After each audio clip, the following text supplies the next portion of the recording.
जय हिंद, नमस्कार फ्रेंड्स। ज्योति क्लासेस में आप सभी का एक बार फिर से स्वागत है।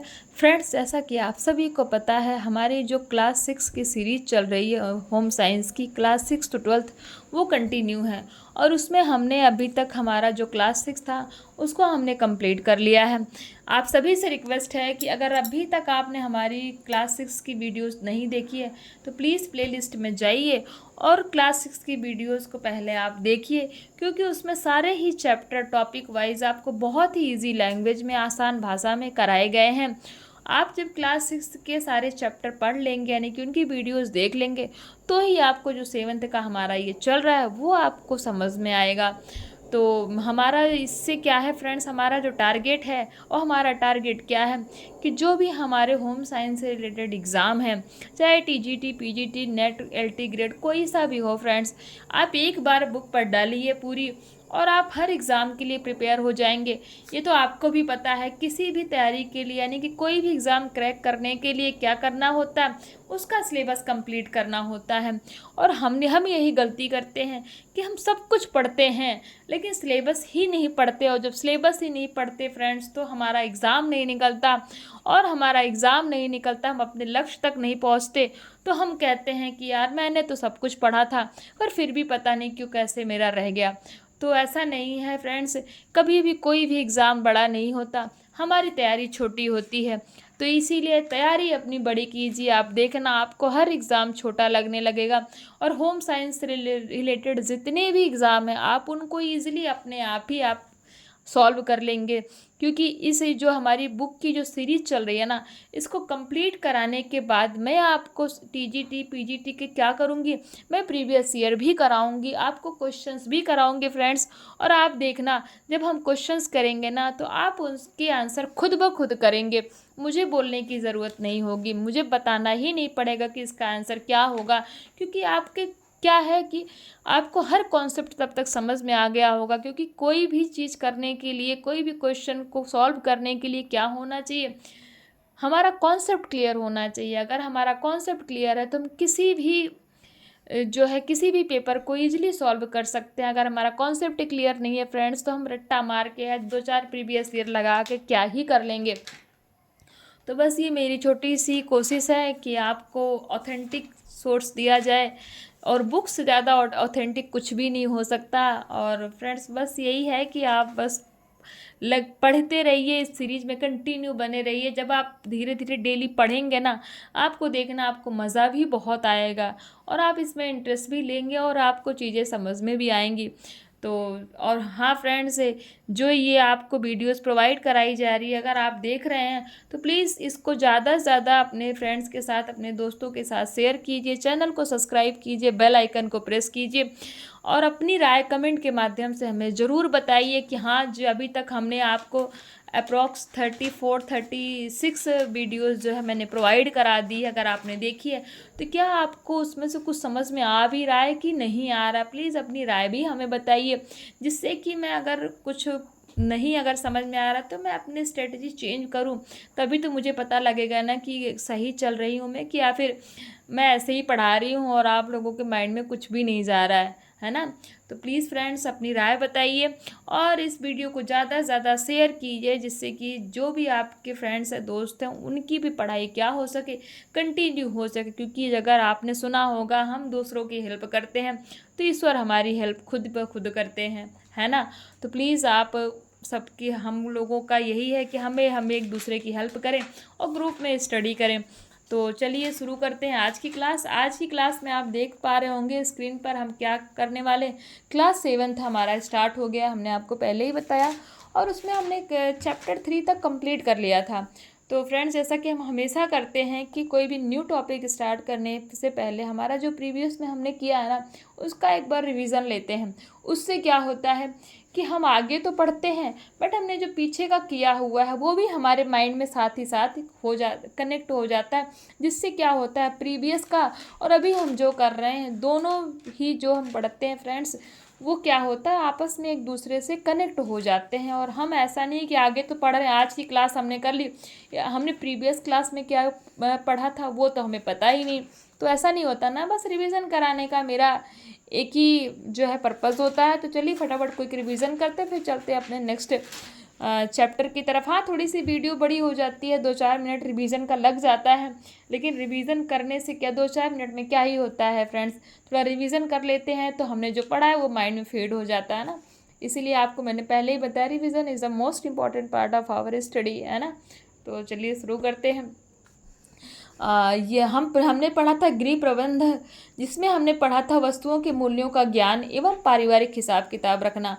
आपको पता होगा हमारा जो टीजीटी पीजीटी है उसमें हमारा एक ब्रांच है क्या, होम मैनेजमेंट, यानी कि गृह प्रबंध, जो कि हमारा क्या है फ्रेंड्स, हमारा होम मैनेजमेंट। एक आपको पता ना, जो भी टीजीटी पीजीटी की तैयारी कर रहे होंगे उन सभी को पता है कि हमारा जो है उसमें क्या 5 ब्रांचेस होती हैं, उसमें हमारा एक ब्रांच क्या है, होम मैनेजमेंट का भी है।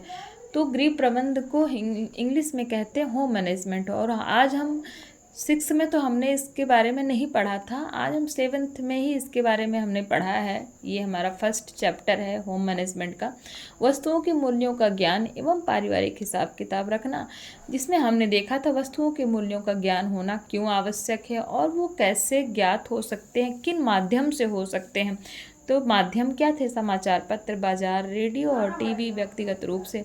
फिर हमने देखा था आय व्यय का हिसाब रखना, कि आय व्यय का हिसाब यानी कि जो हमारी आय है, जो हमारी पूंजी है, यानी कि जो हम कमाते हैं वो, और जो हम खर्च करते हैं उसका हिसाब किताब कैसे रखा जा सकता है। तो हमारी आय कितनी है और हम व्यय किन किन पे करते हैं। तो व्यय की मुख्य दर यानी कि खर्च करने की मुख्य दरों में हमने देखा था मकान, भोजन, वस्त्र, घरेलू खर्च, निजी खर्च, शिक्षा, बचत, इन सब चीज़ों पे हम क्या करते हैं, अपनी आय का यानी कि जो हमारी आय होती है, जो हम कमाते हैं वो सारी उनका क्या है, इन सब चीज़ों पे हम थोड़ा थोड़ा करके उनको क्या कर देते हैं, व्यय कर देते हैं, यानी कि उनको खर्च कर देते हैं। फिर हमने देखा था आय व्यय के हिसाब रखने के क्या कारण है, कि आय व्यय का जो हिसाब है वो हम किन कारणों से रखते हैं। फिर हमने देखा था उसमें पारिवारिक उद्देश्य देखा था, और पारिवारिक उद्देश्य को ध्यान में रखते ही एक डॉक्टर एंजिल थे, उन्होंने क्या किया था, सन 1857 ईस्वी में जो सेक्सोनी प्रांत एक था, वहाँ के जो जो लोग रहते थे उनको क्या किया था, कौन, डॉक्टर एंजल ने 1857 ईस्वी में सेक्सोनी प्रांत में निवास करने वाले लोगों को क्या किया था, 3 वर्गों में विभक्त कर दिया था, यानी कि बांट दिया था। किसको, एक श्रमिक वर्ग यानी कि जो मजदूर होते हैं, किसान होते हैं, उनमें एक मध्यम वर्ग और एक धनी वर्ग। और जब इन तीनों में उनके वहाँ के निवासी को उन्होंने बांट दिया, तो उन्होंने पाया कि जैसे जैसे मनुष्य की आय बढ़ती जाती है, यानी कि जैसे जैसे वो धनी वर्ग में होता जाता है, उसकी गिनती होती जाती है, वैसे वैसे क्या होता है, उसका जो व्यय करने का जो परसेंट है वो क्या होता है, वो भोजन पर नहीं होता। और जब जैसे यानी कि जैसे मनुष्य मजदूर वर्ग में रहता है, यानी कि किसान रहता है, तो उसका भोजन का ज़्यादा परसेंट किस पे खर्च होता है, भोजन पर होता है, ठीक है। और उसने देखा कि जैसे जैसे मनुष्य की आय बढ़ती जाती है, उसका ज़्यादा जो यानी कि जो व्यय करने का जो हिसाब किताब है उसको किस पे सबसे ज़्यादा खर्च होने लगता है, वस्त्र, मकान, ईंधन, मनोरंजन, शिक्षा, स्वास्थ्य पर वो ज़्यादा पैसा खर्च करने लगता है। तो फ्रेंड्स, इस जो हमारा एंजल का नियम है, इसको मैंने आपको प्रीवियस क्लास में आप देखना, उसको मैंने बहुत ही अच्छे से आपको समझा रखा है। तो ये हमने देखा था डॉक्टर एंजल का नियम। इन्होंने इस नियम को कब दिया था, 1857 में दिया था। बहुत ही इम्पोर्टेंट है ये, हमारे टीजीटी पीजीटी के एग्ज़ाम में यहाँ से क्वेश्चन जरूर ही बनते हैं। फिर हमने देखा था दैनिक हिसाब रखना, यानी कि रोज़मर्रा का हिसाब, आप रोज़मर्रा जो खर्च करते हो उसका हिसाब रखना किस तरह रखा जाता है। तो आप डेट डालते हो, जो आप जिस पे खर्च करते हो वो सामग्री डालते हो, फिर कितना उसको खरीदते हो वो देखते हो, फिर वो कितने रुपए किलो है वो देखते हो, फिर आपने कितने में उसको लिया वो देखते हो। तो ये हमारा रोज़मर्रा का हिसाब का एक विवरण एग्जाम्पल के लिए दिया गया है। फिर हमने देखा कि दैनिक हिसाब रखने के लाभ क्या क्या होते हैं, उनमें भी कुछ पॉइंट्स देखे थे।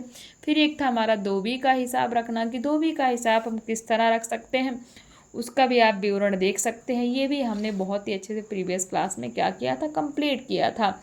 तो ये धोबी हैं राम सिंह, और इनकी डेट पड़ी हुई है, इनको वस्त्र दिया गया है, फिर कितने वस्त्र दिए गए हैं वो, और वस्त्र और जो भी वस्त्र दिए गए हैं उसको कितना इन्होंने पैसा लिया है वो, यानी कि एक वस्त्र का कितना पैसा ये चार्ज करते हैं वो, और आपने कितने वस्त्र दिए हैं उनका ये पैसा।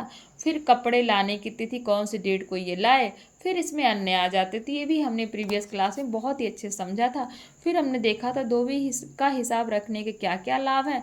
फिर हमने देखा था मासिक हिसाब, महीने का हिसाब। फिर उसमें देखा था पारिवारिक बजट। तो पारिवारिक बजट की परिभाषा किसने दी थी? प्रोफेसर मार्शल ने। प्रोफेसर मार्शल जो है वो क्या किए थे? पारिवारिक बजट की परिभाषा दिए थे। ये भी बहुत इंपॉर्टेंट पॉइंट बनता है, इसको आप स्टार मार्क कर लीजिए। फिर देखा था पारिवारिक बजट परिवार की आय व्यय का मोटे तौर पर एक अनुमान है। तो पारिवारिक बजट किस तरह बनाया जाता है, यहाँ पे देखिए एक लोगों ने बनाया हुआ, कौन है ये? अनग रस्तोगी हैं, और ये इलाहाबाद के निवासी हैं। और इनका व्यवसाय जो है, यानी कि इनका जो काम है, ये अपने व्यवसाय से क्या है? एक अध्यापक हैं। और ये कमाते कितना है पर महीने? ये कमाते हैं 12,000, यानी कि 12,000।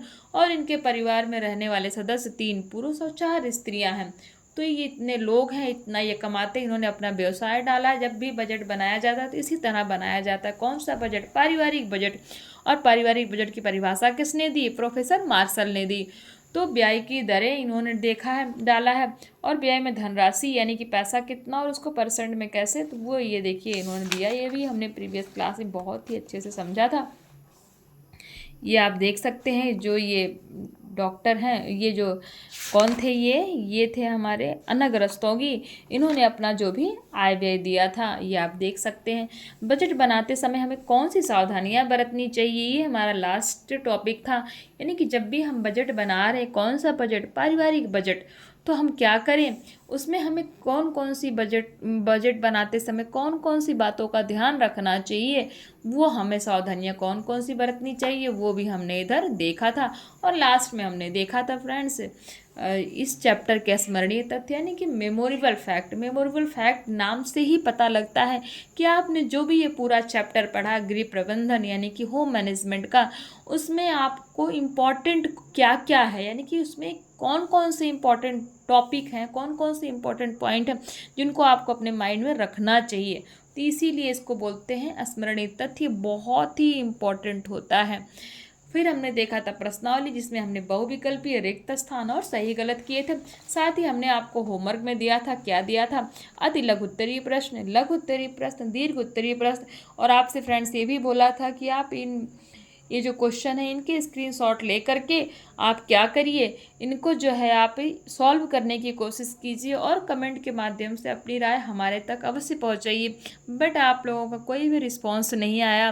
फ्रेंड्स, आप रिस्पांस नहीं करेंगे तो मुझे कैसे पता लगेगा कि आप काम कर भी रहे हैं कि नहीं, आप पढ़ भी रहे हैं कि नहीं। मैं तो मेहनत कर ही रही हूँ, और मैं चाहती हूँ कि आप भी साथ में मेहनत करेंगे। तो जब हम सारे ही लोग मिल के मेहनत करेंगे फ्रेंड्स, तो फिर सफलता तो मिलनी ही मिलनी है ना। अब आज देखिए, आज क्या है कि आज मेरी तबीयत भी आज कई दिनों से सही नहीं चल रही है। मैं हॉस्पिटल गई थी, फिर मैं शाम को आई। मैं सोची चलो आज वीडियो नहीं डालती, फिर मैंने बोला नहीं, मैं वीडियो डालूंगी। और नहीं तो जो लोग इस वीडियो का वेट करते हैं उनकी पढ़ाई कंटिन्यू कैसे होगी, क्योंकि मैंने आपसे प्रॉमिस किया है कि मैं आपको ये सीरीज कंप्लीट कराऊंगी 6 to 12। तो चाहे जो ही हो जाए, एक ही वीडियो क्यों ना सही, मैं आपको प्रोवाइड अवश्य ही कराऊंगी। तो प्लीज़ फ्रेंड्स, आप भी मेहनत करिए हमारे साथ और बताइए मुझसे कि आपसे क्वेश्चन सॉल्व हो भी रहे हैं कि नहीं हो रहे हैं, क्योंकि आप जब तक नहीं बताएंगे मुझे कैसे पता लगेगा ना। तो प्लीज़ इनको करिए और अवश्य करिए। और ये थे, हमने कुछ कराए थे आपको। तो फ्रेंड्स, ये था हमारा प्रीवियस क्लास जिसमें हमने ये सब पढ़ा हुआ था। और आज हम करने वाले हैं, आज की क्लास में हम क्या करने वाले हैं, स्क्रीन पर आप देख पा रहे होंगे। आज हम करने वाले हैं हमारा शरीर तथा स्वास्थ्य, यानी कि हमारा शरीर, आवर बॉडी। ये भी एक हमारा क्या है, टीजीटी पीजीटी में एक हमारा क्या है, एक ब्रांच है जिसको हम क्या बोलते हैं, फिजियोलॉजी। सुना होगा आपने, जो भी टीजीटी पीजीटी की तैयारी कर रहे होंगे उनको पता होगा फिजियोलॉजी क्या होता है। और फिजियोलॉजी टीजीटी में तो बहुत कम ही क्वेश्चन इसके बनते हैं, बट पीजीटी जिसको करना है उसके लिए फिजियोलॉजी बहुत ही इम्पॉर्टेंट होता है। यानी कि पूरे सिलेबस का 50% जो भी आता है, 5 ब्रांच में से 50% जो है ना सिलेबस फ्रेंड्स, ये फिजियोलॉजी से ही आता है।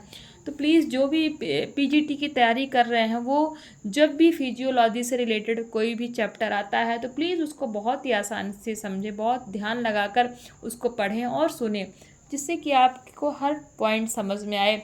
देखते हैं आज का चैप्टर मानव शरीर।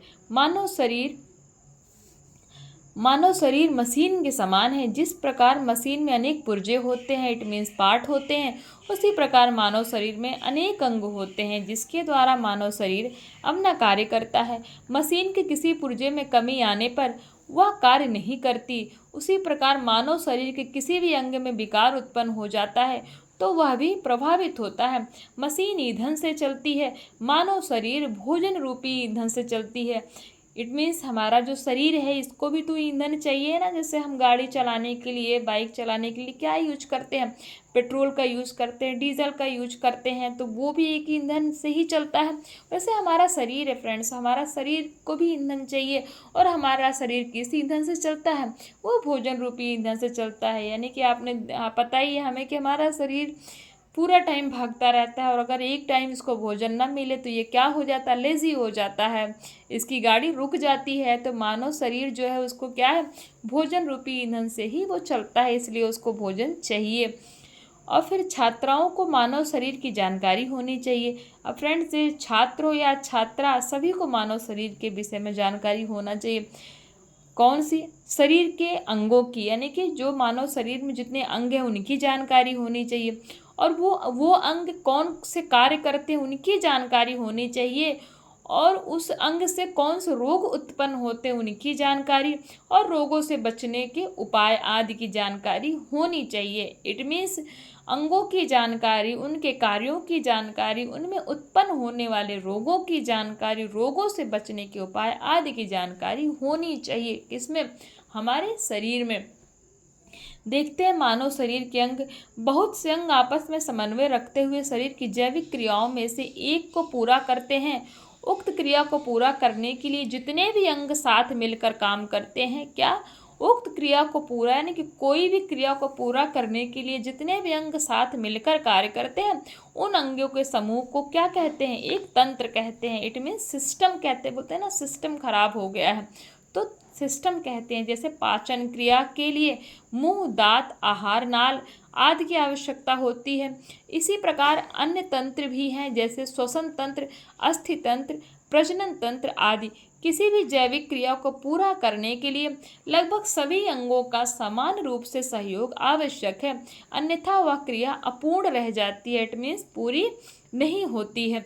जैसे उत्सर्जन क्रिया में ही भोज्य पदार्थों के अवशेषों से उत्सर्जीय पदार्थ बनते हैं, यानी पाचन तंत्र का सहयोग। इसके पश्चात उत्सर्जीय पदार्थों को बाहर निकालने के लिए उत्सर्जी अंगों की आवश्यकता होती है।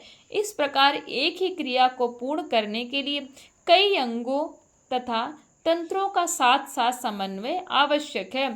शरीर में निम्न कई तंत्र पाए जाते हैं। नंबर 1 अस्थि कंकाल, नंबर 2 पेशीय तंत्र, नंबर 3 पाचन तंत्र, नंबर 4 रक्त परिसंचरण, नंबर 5 श्वसन तंत्र, नंबर 6 तंत्रिका तंत्र, नंबर 7 उत्सर्जन तंत्र और नंबर 8 प्रजनन तंत्र। यानी कि शरीर में इतने प्रकार के तंत्र पाए जाते हैं। ये आप देखिए हमारा शरीर है और ये क्या है, इनके जो जो पार्ट हैं ये देखिए, इन पे आपको ये फिगर दिख रहा होगा। ये मैं एक दिन आपको कराऊंगी फ्रेंड्स, ये फिगर बना के समझाऊंगी आपको अच्छे तरीके से। तो ये देखिए उनके नाम लिखे हैं, अभी के लिए आप देख लीजिए मोटा मोटा। देखते हैं नंबर 1 अस्थि कंकाल। अस्थि कंकाल के बारे में देखते हैं। आपको ये फिगर दिख रहा है ना, अस्थि कंकाल अच्छे से दिख रहा है कि नहीं दिख रहा है, हाँ फिगर दिख रहा है ना। देखते हैं नंबर 1 अस्थि कंकाल तंत्र। शरीर में पाई जाने वाली विभिन्न छोटी छोटी हड्डियों की एक व्यवस्थित क्रम में जुड़ने पर बने ढांचे को ही कंकाल तंत्र कहते हैं, जो शरीर के लिए मुख्य आधार का कार्य करता है। हमारे शरीर में मुख्य 2 प्रकार के कंकाल पाए जाते हैं। कौन से, बाह्य कंकाल और नंबर 2 अंतः कंकाल।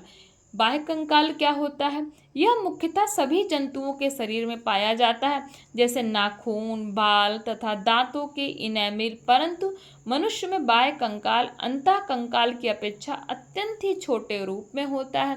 अब अंतः कंकाल क्या होता है? अंतः कंकाल के रूप में मानव में विभिन्न बड़ी तथा छोटी लगभग 206 अस्थियां पाई जाती हैं। कितनी अस्थियां पाई जाती हैं मानव के अंतः कंकाल के रूप में? 206 अस्थियां पाई जाती हैं। बहुत ही इंपॉर्टेंट है, क्योंकि इन अस्थियों को बाह्य रूप से देखा नहीं जा सकता, इसलिए इस कंकाल को अंतः कंकाल कहते हैं। विशेष रूप से अंतः कंकाल ही महत्वपूर्ण होता है, क्योंकि यही शरीर को क्या करता है? आधार प्रदान करता है तथा विभिन्न छोटे तथा कोमल अंगों की सुरक्षा का भी कार्य करता है। नंबर 2, पेशीय तंत्र।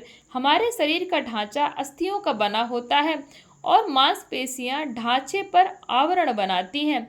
ये प्रत्येक अस्थि को एक दूसरे से क्या करती है? जोड़ने का कार्य करती है। नेक्स्ट देखते हैं, इन्हीं मांसपेशियों के कारण ढांचों की अस्थियां गतिशील बनती हैं। हमारे हाथ पैर की अस्थियां भी गति मांसपेशियों के कारण ही होती हैं। हमारे शरीर में लगभग 600 मांसपेशियां पाई जाती हैं। कितनी मांसपेशियां पाई जाती हैं? 600 मांसपेशियां पाई जाती हैं, जो शरीर के लगभग 50% यानी कि 50% भार के बराबर वजन रखती हैं। मांसपेशियों में भारी भिन्नता पाई जाती है।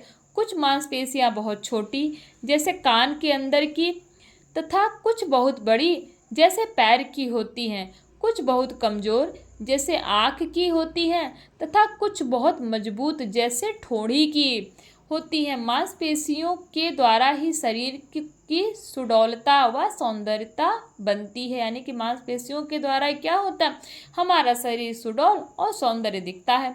नंबर 3, पाचन तंत्र। शरीर के जो अंग भोजन को पचाने और उनसे प्राप्त पोषक तत्वों को रक्त में छोड़ने तथा प्रत्येक कोशिका तक पहुँचाने का कार्य करते हैं, ये सब अंग क्या कहलाते हैं?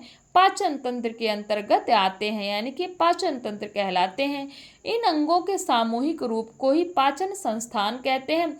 इसके मुख्य अंग हैं मुख भोजन, नली, आमाशय, पक्वाशय, छोटी आंत आदि। नंबर 4, श्वसन तंत्र। प्रत्येक जीवित कोशिका में उपाच्य की क्रियाओं में निरंतर ऊर्जा का व्यय होता है, अतः कोशिकाओं में ऊर्जा का निरंतर उत्पादन हमारे जीवन के लिए अत्यंत आवश्यक होता है। और ऊर्जा उत्पादन के लिए भोजन के पोषक पदार्थों का पाचक रसों द्वारा विघटन किया जाता है। इन्हीं सब क्रियाओं को मिलाकर श्वसन कहते हैं, यानी कि इन्हीं सब क्रियाएं जो होती हैं, इन्हीं को मिलाकर क्या होते हैं? श्वसन करते हैं, यानी कि इन्हीं को श्वसन कहते हैं। श्वसन क्रिया में मनुष्य ऑक्सीजन ग्रहण करता है और कार्बन डाइऑक्साइड छोड़ता है, यानी कि जब वो श्वसन करता है, सांस लेता है, तो क्या करता है? ऑक्सीजन ग्रहण करता है और कार्बन डाइऑक्साइड क्या करता है? छोड़ता है। नंबर 5, तंत्रिका तंत्र। इस संस्थान के अंतर्गत दूर संचार तारों की भांति हमारे संपूर्ण शरीर में महीन धागे के समान तंत्रिकाएं फैली रहती हैं।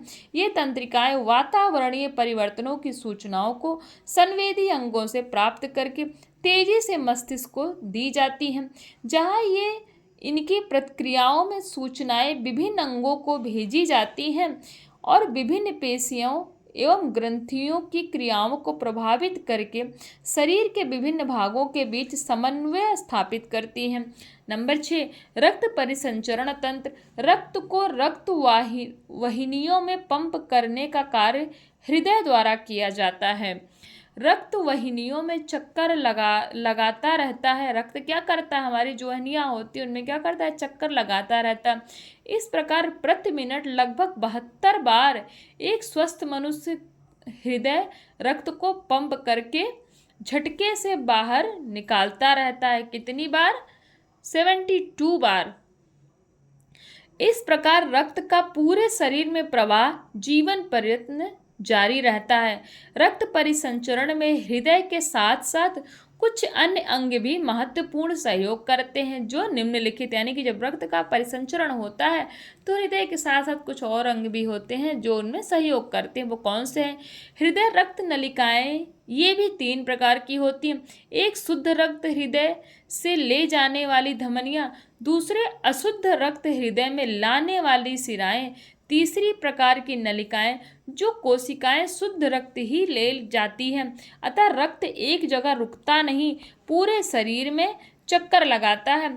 इसे बार बार चक्कर लगाने को ही रक्त परिसंचरण कहते हैं, यानी कि जो बार बार चक्कर लगता है इसी को क्या कहते हैं? रक्त परिसंचरण कहते हैं। नंबर 7, उत्सर्जन तंत्र क्या होता है? हमारे शरीर में प्रत्येक समय जैविक क्रियाएं होती रहती हैं जिनमें पाचन, उत्सर्जन, श्वसन, उत्तेजना आदि प्रमुख हैं। इनमें पाचन क्रिया के फलस्वरूप बने अवशिष्ट पदार्थ मल के रूप में मलाशय में तथा मूत्र के रूप में मूत्राशय में एकत्र होते रहते हैं, जो शरीर से प्रतिदिन समय समय पर क्या होते हैं? बाहर निकाल दिए जाते हैं। इन अवशिष्ट पदार्थों को शरीर से बाहर निकालने के लिए विशेष अंग होते हैं जिन्हें उत्सर्जी अंग कहते हैं। इन अवशिष्ट पदार्थों को शरीर से बाहर निकालने की क्रिया को क्या कहा जाता है? उत्सर्जन की क्रिया कहा जाता है।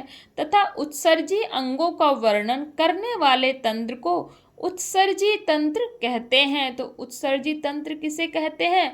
उत्सर्जी अंगों के बारे में बताने वाले तंत्र को क्या कहते हैं?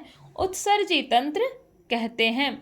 नंबर 8, प्रजनन तंत्र क्या होता है? मनुष्य एक सामाजिक प्राणी है और समाज में अपनी गतिशीलता तथा अपनी परंपरा को आगे चलाने के लिए संतान उत्पन्न करता है। मनुष्य में 43 से 45 वर्ष की आयु तक ही संतानोत्पत्ति मानव द्वारा संभव है, जो 13 से 15 वर्ष की आयु से आरंभ हो जाती है। संतानोत्पत्ति के लिए ही मानव में विशेष अंग का सृजन हुआ है, जिससे नर और मादा को पृथक अंगों के कारण पहचाना जा सकता है। नर मतलब पुरुष और मादा मतलब स्त्री, पहचाना जा सकता है। तो फ्रेंड्स, ये था हमारा चैप्टर 4। आगे है क्या? नहीं, आगे तो नहीं है। आगे है इसका समरी तथ्य, जो कि हम नेक्स्ट क्लास में करने वाले हैं। तो आई होप आपको आज की क्लास पसंद आई होगी। और हाँ, थोड़ी सी 2-3 मिनट एक्स्ट्रा हो गई है। क्या करें फ्रेंड्स, जब चैप्टर थोड़ा बड़ा होता है तब भी देखिए इसे मैंने बहुत ज़्यादा एक्सप्लेन नहीं किया क्योंकि अब टाइम ज़्यादा लग रहा था। तो हाँ, अगर कुछ भी ऐसा कोई पॉइंट हो जो आपको समझ में ना हो आया हो तो प्लीज़ कमेंट के माध्यम से पूछिए, मैं आपको वो पॉइंट बहुत ही अच्छे से क्लियर कराऊंगी। और बस आज के लिए इतना ही। और क्लास पसंद आ रही हो तो फिर बोलूँगी चैनल को सब्सक्राइब कीजिए, बेल आइकन को प्रेस कीजिए और नोटिफिकेशन ऑन कीजिए, जिससे कि जब भी मैं वीडियो अपलोड करूँ आपके पास तुरंत ही वो उसका नोटिफिकेशन पहुँच जाए। तो चलिए मिलते हैं नेक्स्ट क्लास में, तब तक के लिए हंसते रहिए, मुस्कुराते रहिए। जय हिंद, नमस्कार।